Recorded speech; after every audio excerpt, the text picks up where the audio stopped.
Good morning. Once again, good morning, people. I'm so happy and appreciative here, other than my chair keeps rolling into something. Okay, but that's a different story. So here we are today. Keep getting text messages. Okay, here we are today. It's Friday, May 24th, 2024. Last Friday of May. Good morning, Rebecca. Good morning. Glad to see you there.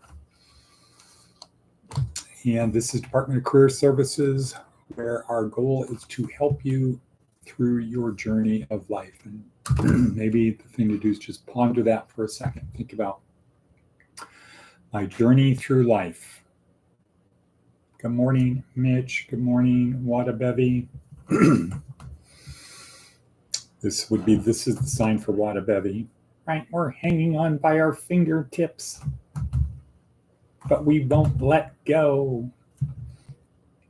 And let's see, this is the sign for Carla. She can explain that to you, but she's not here yet. Okay, anyway, back to business. We'll cut that out of the final version. So here we are. So contemplate the journey of my life. What is the journey of my life? Where am I going? So my journey at 66 is a lot different than if I was 21. If I was 21, my journey would be, wow, 80 years to go versus 31 years to go. You should be thinking in terms of when you get to a certain point, health goes down. Maybe it goes up from where it was, but your potential goes down. So you got to take care of it now. Don't think you're going to put it off and fix yourself in the future when your organs and joints are all not performing well. You're not going to make them better. You're just going to slow down the decay. Okay, so we're here to help you on that journey. How? Well, the truth is repetition. It's showing up every day. That is the key to success. Showing up every day, ready to go, ready to play the game, ready to do your best, always thinking, what did I learn from that? How can I apply that? Not just going through the motions, wishing I was here, but I'm there. That's the main thing, showing up every day, turning habits, replacing habits with better habits. That's it. That is it. But you got to do it. Sometimes it's better than other times, but you got to keep moving through. Okay, Matticus von Atticus is there. Interesting that Carla still is not there. So Rebecca, are you in your room or are you out in the kitchen or what? Really? Okay. All right. So today's meme. What is the meme of today? Today's meme. What meaning are you searching for? This is day 5 of week 1, our neuroscience-oriented approach to success. And we have, so that's Viktor Frankl, Man's Search for Meaning. So I think Viktor Frankl got it almost totally right. Almost totally right. It's a search for meaning. Jordan Peterson would take that all the way back to Abraham. Let's see. Hi, Rebecca. I'm moving to the kitchen for coffee. Okay. So Man's Search for Meaning, Viktor Frankl, German Jewish psychiatrist, World War II, captive at 3 years, Dachau, Auschwitz, etc., lived through it, had been writing a book, a philosophy book, which he lost, redid it, logotherapy, Man's Search for Meaning. That's what he says it's all about. It's about our search for meaning. Today, one of the videos is the gray. There's a couple other Viktor Frankl videos to watch because the gray is kind of short. But so he says it's about a search for meaning. That is what propels us through the life. What is the meaning? Now, you guys might remember the typical formulation is we are searching, we're asking the question, what is the meaning of life? And Viktor Frankl says that's the wrong question. You don't ask, what is the meaning of life? Life asks you, what is the meaning of your life? And you got to figure it out.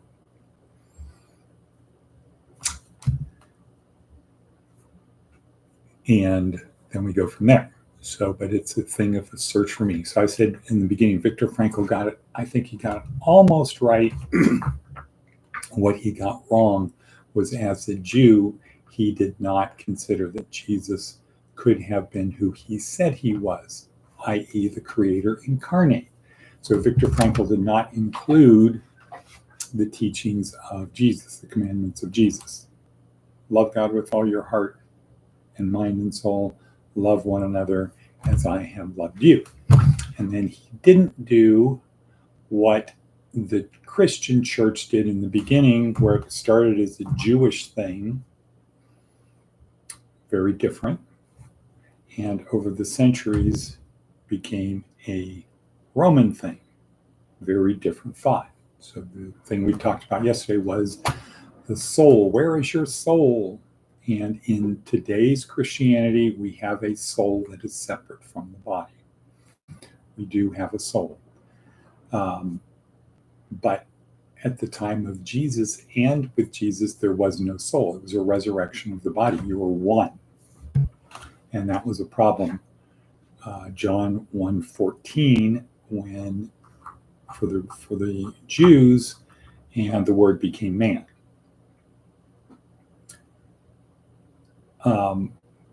That was perfectly okay for the Jews, but for the Romans, the Greek Roman people, the Gentiles, it was, well, what about the soul? Because you have a soul and a body. So when John in 1:14 says, and the Word became man, became flesh, what about the soul? Where is that? Big battles over that. Because the Gentiles were very comfortable, had gone through 500 years of developing the split between the spirit and the body, the soul and the body, the mind and the body. Very good, very clear. Nothing would get them to think differently of that. So Viktor Frankl didn't ever get to the Jesus part. But for our purposes, again, okay, so there's Carla, thumbs up. I'm here, but had technical difficulties. Right. If I had a nickel for every time somebody said they had technical difficulties, I'd be rich. Okay. All right, let's look and see what else we got today. So we've got going to watch a couple Viktor Frankl videos. You have to answer the question, what is the meaning of your life? Excuse me. And for Jesus, that would be very clear. The meaning of our life is to love God with all our heart, mind, and soul, and love one another as I have loved you. And you'll notice that Jesus says you will have everlasting life. You will become one with the Father and I. He doesn't talk about your soul, your body. For the Jews, it was one. For the Greeks, the Gentiles, you have a separate body, and your soul is separate from your body. It's just attached to it somehow. Okay. Mitch fixed my phone. Aha. He probably turned it on. That little button on the side. Okay, good. So let's see what else we got on our hit parade today. Anyway, this is a big one. So Fridays or Saturdays or Sundays are usually the big ones. So let's try to watch the Gray and the Viktor Frankl, one of the other ones. There's also a short little thing where Viktor Frankl is talking. That's a good one to watch. And he talks about meaning and purpose, which is part of what? Our formula for success, meaning and purpose. If you don't have meaning in your life, you ask the question, what is the purpose for living? All right, let's move along. Advice from an 80-year-old. Haven't talked about that for a while. Think twice before burdening a friend with a secret. Yeah, right. That reminds me, in our my 1 o'clock meeting yesterday in Vegas, next Thursday evening, we have somebody coming up. We're going to have all of our people who are in good standing get signed up. They are going to mentor you to start your own online business, your side hustle, but it's a mentoring course. So you're going to have some really good mentors. It's absolutely free. You will start a business. You don't have to invest any money.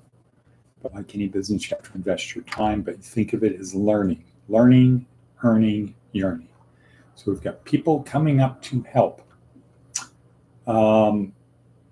Think twice before burdening a friend with a secret. Okay. Let's look at Seth's blog because it's kind of an interesting one today. The challenge of N+1. Just a little more might be a useful way to self-motivate until it isn't. Yeah, that's how I am on the Peloton. I just have to get down to the last 5 minutes. Then I'll absolutely finish if I can make it to the last 5. And then I push myself a little bit more because then I say, if I can just get to the last 2 minutes, I can make it. And then when I get down to the last minute, I push myself even a little bit harder. And it's just like, okay, I only have 1 minute to go. I can handle it. So it's a mindset, just a little more. N+1 pushes us to win every race, every argument, every bank balance competition. Sometimes this is simply a self-challenge, not designed to hurt others. But the problem with never being satisfied is that the loser is always going to be you. Enough is often attainable and always useful. I would say enough is, often attainable. Maybe I would switch them. Enough is often useful and always attainable. You can always say enough.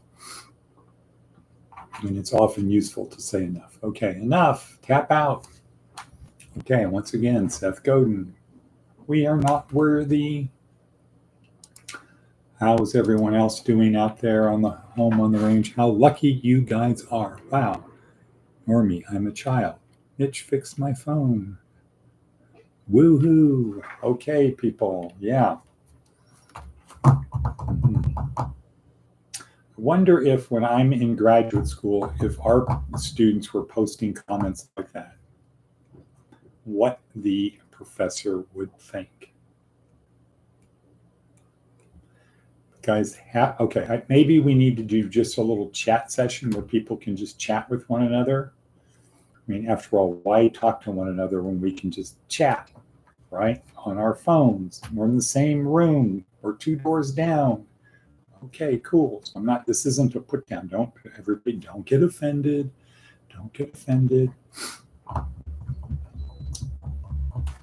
The purpose of the video of these morning things is to create a good routine. So you guys have a good routine going. What are you doing? So I'm turning this into a positive. You have a good routine going. What are you doing? You're doing what Johann Hari said we need to do.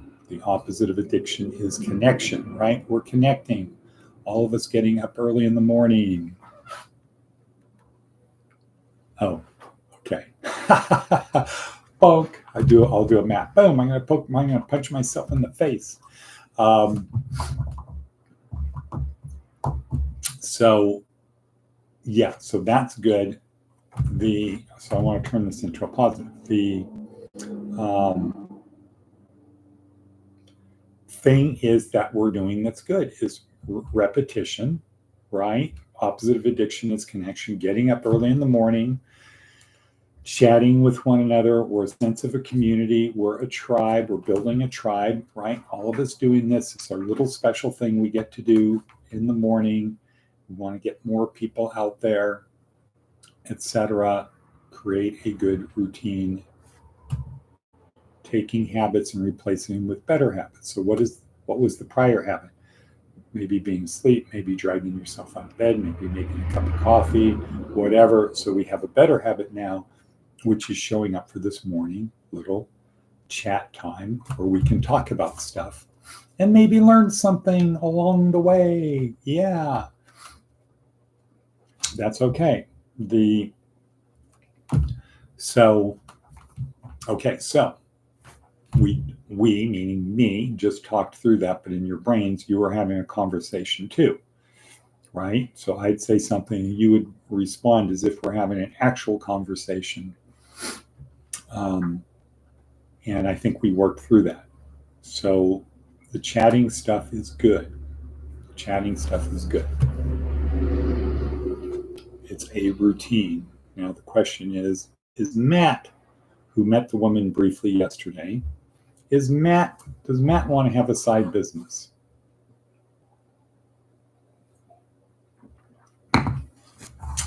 We'll know after she comes up and gives the thing and talks about the mentoring.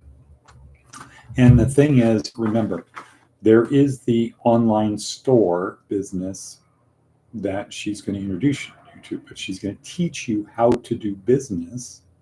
Well, she's not going to teach you how to do, she's going to teach you how to start and introduce you, get you some mentors and things like that. What you learn here, specifically from what she's going to talk about, can be applied over here to other things as well. So this is a skill. It's like you go to auto mechanic school to learn how to work on autos, to be an auto mechanic. That is kind of the German way of instruction. We're going to teach you how to do a thing. The English version is we are going to teach you how to think. We're going to teach you how to figure things out. So if you need to be a mechanic, you can kind of figure it out. If you need to do this, you can kind of figure it out. The German system is more of a spin-off of how it was for the Romans.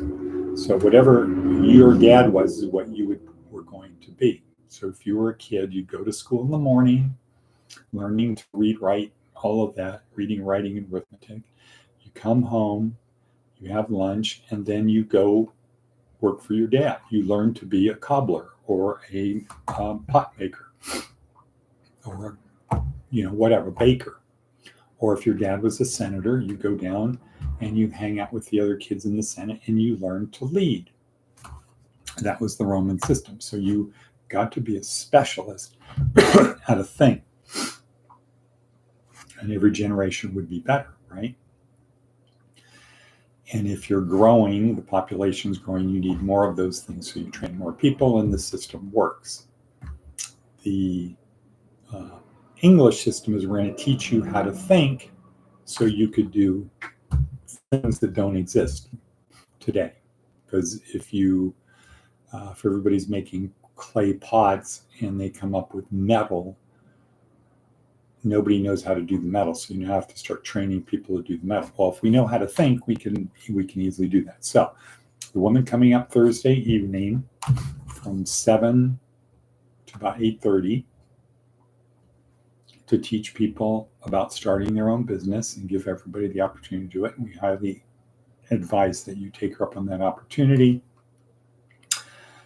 You can look at it for this business, or you can look at it to say, well, I don't really want to have an online store business. I really want to have a baking business where I sell my stuff online. I sell my stuff to people. Would it be good to learn how to have an online business anyway? Yeah, and it's always a fallback. Even if you just do it passively and make an extra $100 a month, that's not bad. And then N+1, okay, well, what if I can get it to $200 a month? That's my insurance payment on my car. What if I can get it to 400 a month? Now I've got my car payment almost paid for. Yeah, cool. Now I can get a better car, whatever. So we're at 20 minutes. I got to say sayonara, hasta la vista, konnichiwa, domo arigato, tones. And with that, we'll say goodbye. Wadabebi, do you have time for a chat? Over. Prayer. Okay, I'll take that as a yes.